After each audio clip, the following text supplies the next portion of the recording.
Hey YouTube, this is an update on the 22 Tundra TRD off-road package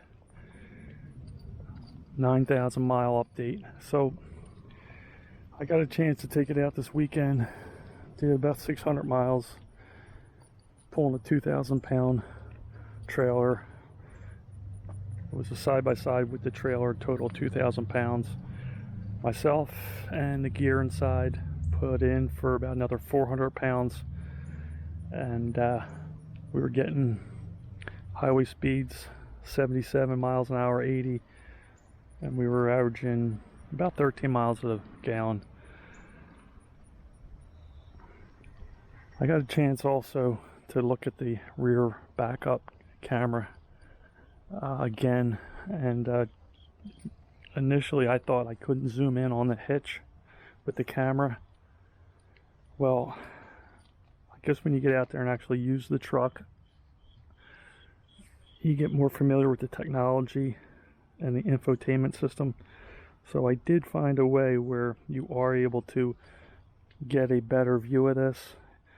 I believe you have 3 zoom ins. It doesn't come in super close, but it helps. So I did find that on the infotainment display where you can zoom in closer to actually line up the ball and hitch off the trailer. So that was a relief. I thought Toyota had overlooked that zoom in capability, but they didn't. Also, what I found out is when I'm towing and the tank is full, it feels like it's, towing fine.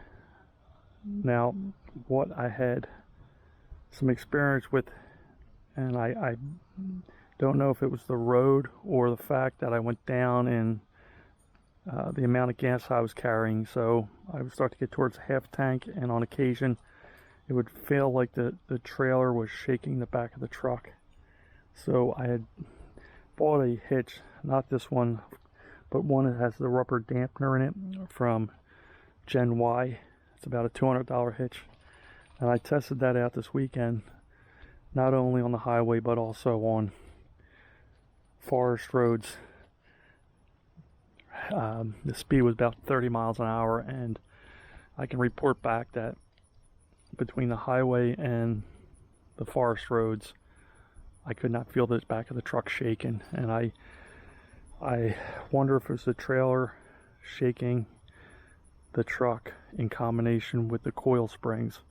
So as far as the $200 Gen Y hitch I bought, it seemed to alleviate that little bit of shake regardless if the tank was half full, nearly empty, or completely full. So that Gen Y hitch may have been the answer to get rid of that shake in the from the trailer going to the truck. So to me, it's something new riding with coil springs. And it's to sum things up, I've been driving trucks for 40 years.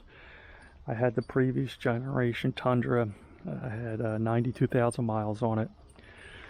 And that truck felt like a truck that was broken, kind of like a pair of jeans broke in. Not you didn't have to break it in. So in comparison to this new model, this feels like a much firmer frame. So when you're going from the previous generation into this generation, it's quite the difference. You may really like that broken feel of the previous generation. It does take a bit of getting used to how firm this frame is. I love the transmission in this. It's seamless. It just is a beautiful piece of work. So all said and done, the new Tundra, this generation here, has a lot of technology in it, and it takes quite a bit to get used to it. And like I said, after having it for a year and a half now, I just learned how to zoom in with the hitch.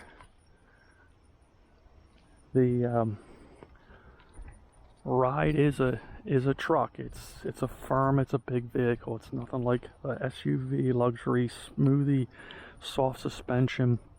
When I took it down those forest roads going 30 miles an hour, the truck handled beautiful. The TRD suspension on it, coil springs in the back with a 2,000-pound trailer, was beautiful. That's where it really shined. For someone to do a review when this is on the highway, it's not a good review unless you have taken it down some forest roads and noticed the improvement over the previous generation. This dashboard in this generation does not shake in the middle. It's solid. It's just a night and day difference compared to a truck that, say, feels broken versus the firm, solid feel of this frame. So it does take a bit to get used to. Again, once you really take it down the highway and off-road, you start to get a real feel for what this generation offers. So I am very glad, you know, I have this to rely on to tow my side-by-side trailer. You know, there's pros and cons with all trucks, but I am not disappointed, and I would give it a thumbs up. This is SR5. It's not a capstone, obviously, and it's not a IMAX, but for 13 miles to the gallon towing, doing 75 to 80, I think that's pretty good. I did shift it into four-wheel drive on the forest roads and worked excellent, no hesitation, and instantly went into four-wheel drive.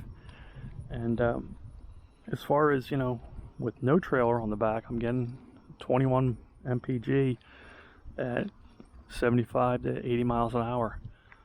So it's not bad.